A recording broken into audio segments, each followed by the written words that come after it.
നമ്മളൊക്കെ മരിക്കും, പരലോകത്ത് ഒരുമിച്ച് കൂട്ടപ്പെടും, സ്വർഗ്ഗമുണ്ട്, നരകമുണ്ട്, നന്മ ചെയ്തോളൂ, തിന്മകളിൽ വിട്ട് നിന്നോളൂ, പശ്ചാത്തലിച്ചോളൂ എന്ന് നമുക്ക് മുന്നറിയിപ്പ് തരുന്ന ഒരു അധ്യാപകനായിട്ടാണ് അള്ളാഹു, മുഅല്ലിമായിട്ടാണ്, താക്കീതുകാരനായിട്ടാണ് അള്ളാഹു നബിനെ അയച്ചത്.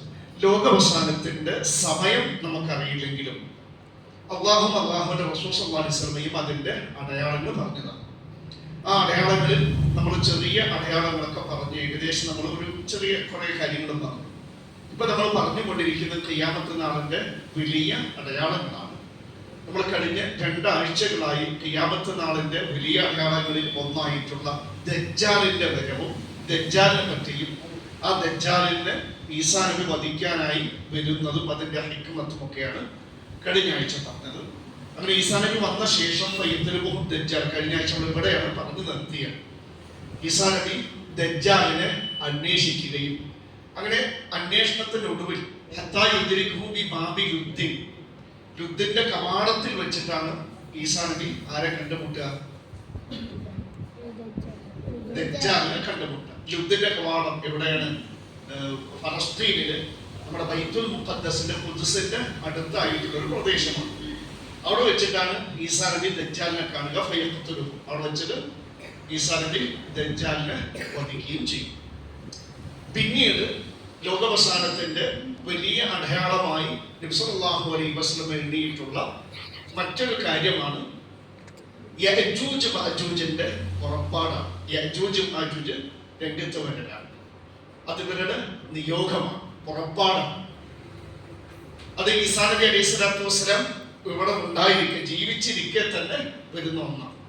ഇപ്പൊ നമുക്കറിയാം യഅജൂജ് മഅജൂജ് എന്നത് ശരിക്കും ഈ ബനി ആദം നബിയുടെ മക്കൾ തന്നെയാണ്. നമ്മൾ ദജ്ജാലിനെ പറ്റി പറഞ്ഞപ്പോഴും പലർക്ക് സംശയം ഉണ്ടായിരുന്നു അത് വേറെ ആരോ അല്ല, മനുഷ്യരിൽ ആദം നബിന്റെ മക്കളിൽ ഒരുവനായിട്ട് തന്നെയാണ് ദജ്ജാൽ നബി. അതുപോലെ തന്നെ യഅജൂജ് മഅജൂജും ആദം നബിന്റെ മക്കളാണ്, ആദം നബിന്റെ സന്താന പരമ്പരയിൽപ്പെട്ടതാണ്. അത് നമുക്ക് മനസ്സിലാക്കി തരുന്ന ഒരു നിർവചനം. ഇപ്പൊ അങ്ങനെ നാളെ പരലോകത്ത് ഉയർന്ന നാളിൽ, ഖിയാമത്ത് നാളിൽ, മഹ്ശറിൽ വെച്ച് അള്ളാഹു ആദം നബിയോട് പറയുന്ന ഒരു കാര്യം. അള്ളാഹു ആദം നബിനെ വിളിക്കുകയാണ്, യാ ആദം, അല്ലയോ ആദം എന്ന് വിളിക്കും.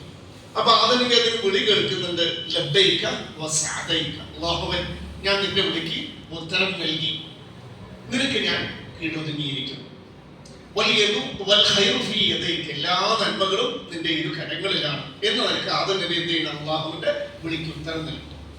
അപ്പൊ അള്ളാഹു മഹ്ശറിൽ വെച്ച് ആദം നബിക്ക് കൊടുക്കുന്ന കൽപ്പന എന്താണ്? കൽപ്പന അഖ്രിജ് ബഅതന, ആദം നബിന്റെ മക്കളിൽ നിന്ന് നരകത്തിലേക്കുള്ള സംഘത്തെ നിയോഗിക്കണം.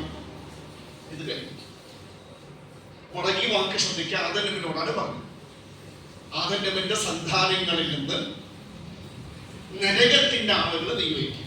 അപ്പൊ ആദം നബി അലൈഹി സ്വലാത്തു വസ്സലാം അല്ലാഹുവോട് ചോദിക്കുന്നുണ്ട്, നരകത്തിലേക്കുള്ള സംഘം ഏതാണ്? അതിന്റെ അളവ്, അതിന്റെ കണക്കാണ് ആദം നബി ചോദിക്കുന്നത്. അപ്പൊ അല്ലാഹു സുബ്ഹാനഹു വ തആല ആദം നബിക്ക് പറഞ്ഞു കൊടുക്കുന്നുണ്ട് അതിന്റെ കണക്ക്. മിൻ കുല്ലി അൽഫിൻ 999 എല്ലാ ഓരോ 1000-ൽ നിന്നും 999 പേർ,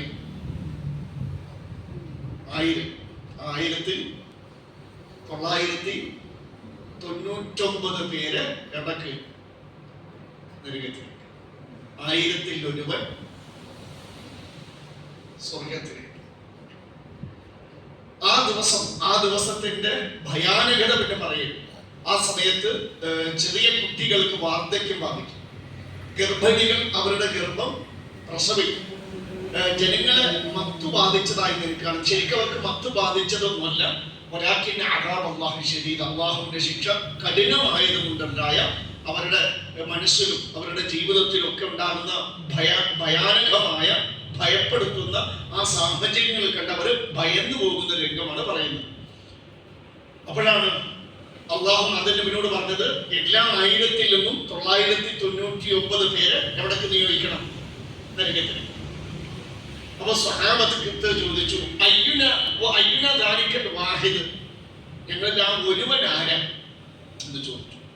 അപ്പൊ നബി സല്ലല്ലാഹു അലൈഹി വസല്ലം, അബ്ശിറു, നിങ്ങൾ പേടിക്കണ്ട, സ്വഹാബത്തിനോട് പറയണം, നിങ്ങൾ പേടിക്കണ്ട. നബിന്റെ ഉമ്മത്തിനോട് പറയണം, നിങ്ങൾ സന്തോഷിക്കുക. നബിന്റെ ഉമ്മത്തിൽ നിന്ന് ഒരാൾ നരകത്തിലേക്ക്. ശ്രദ്ധിച്ചു.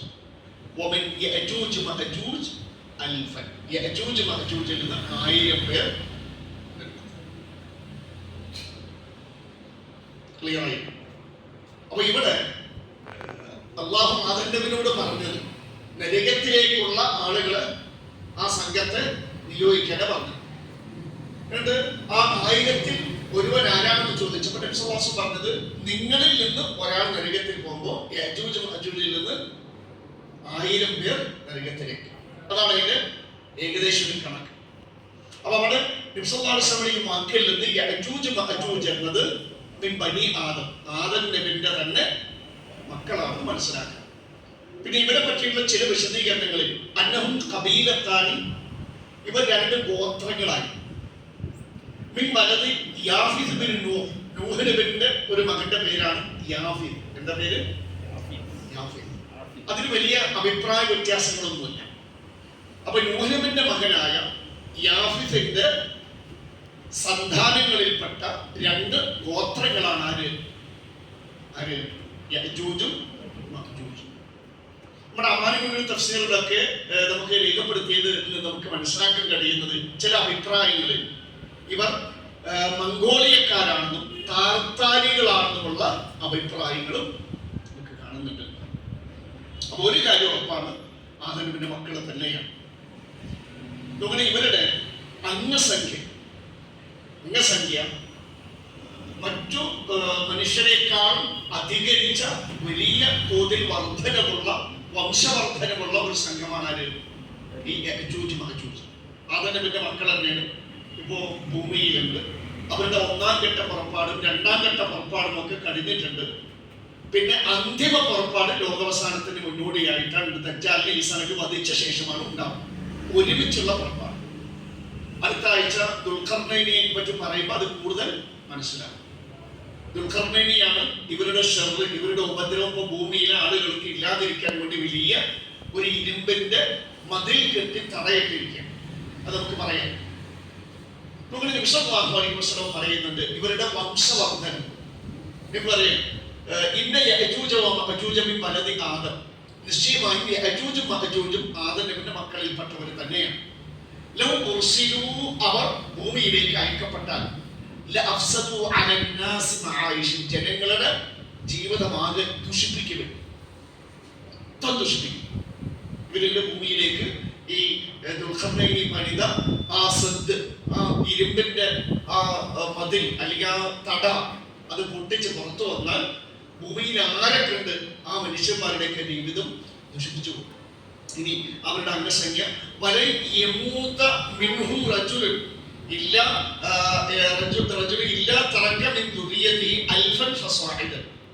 അവരിൽ നിന്നും ഒരാൾ മരിക്കുമ്പോൾ, ഒരു യഅജൂജ് മഅജൂജിൽപ്പെട്ട ഒരാൾ മരിക്കുമ്പോൾ അവരുടെ സന്താന പരമ്പരയായിട്ട് അനന്തരാവകാശികളായിട്ട് അവർ ഭൂമിയിൽ വിട്ടേച്ചു പോകുന്നത് 1000-ന്റെയും മുകളിൽ. നമ്മളിൽ ഒരാൾ മരിക്കുമ്പോൾ എത്ര അനന്തരാവകാശികൾ ഉണ്ടാവും? 3 മക്കൾ അല്ലെങ്കിൽ 4 മക്കൾ. ഇപ്പൊ 4ന്റെ മോളൊക്കെ ഉണ്ടോ? 6. അത് ഒറ്റപ്പെട്ട കേസുകളാട്ടോ. 6 മരിക്കുകയാണ്. പണ്ടത്തെ മാർക്ക് ചുരുങ്ങിയത് എത്രയായിരുന്നു? 10. അതിന് ചിലപ്പോൾ 4 14 4 മരിച്ചു, എന്നിട്ടും 10. നോക്കണേ ശരിക്കും. അപ്പോ ഒരു യഅജൂജ് മഅജൂജ് മരിക്കുമ്പോ അവരുടെ മക്കളുടെ എണ്ണം എത്രയാണ്?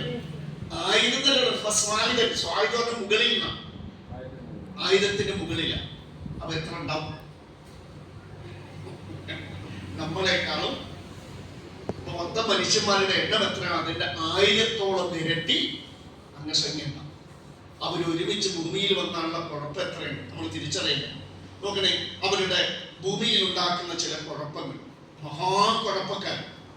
നമ്മൾ ദജ്ജാലിനെ വധിച്ച സംഭവം കഴിഞ്ഞ ആഴ്ച പറഞ്ഞില്ലേ? നമ്മൾ തുടങ്ങിയത് നോക്കണം. ഈസാ നബി എന്ത് ചെയ്യുന്നു?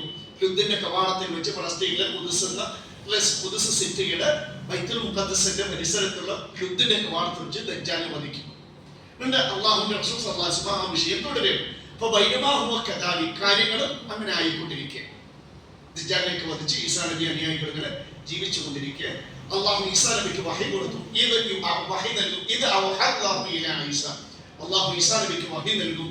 എന്താണ് വഹി കൊടുക്കുന്നത്?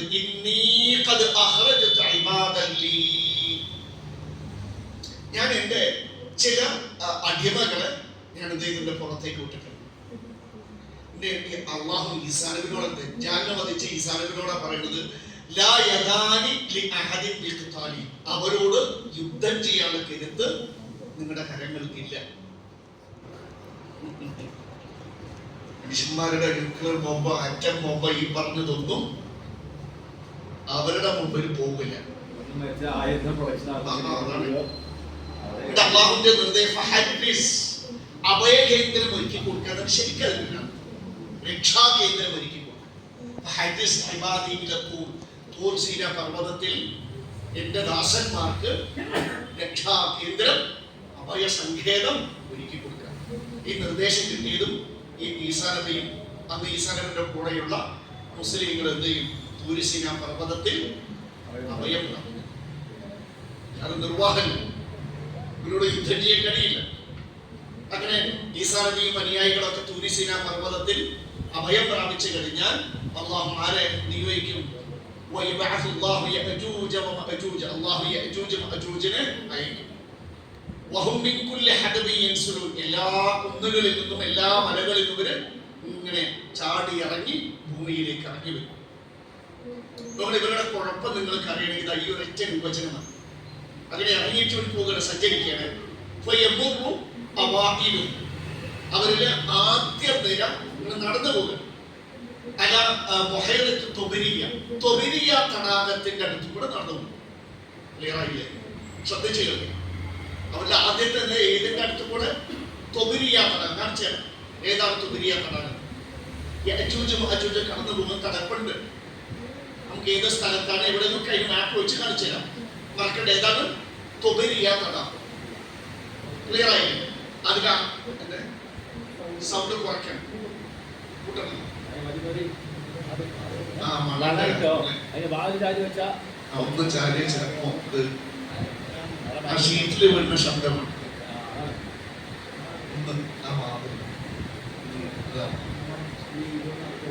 അവനടച്ചാലും വരും. ജെല്ല തുറന്നിട്ടില്ല. ജെല്ല ചൂട്. അപ്പൊ അവരുടെ ആദ്യ സംഘം എന്ത് ചെയ്യും?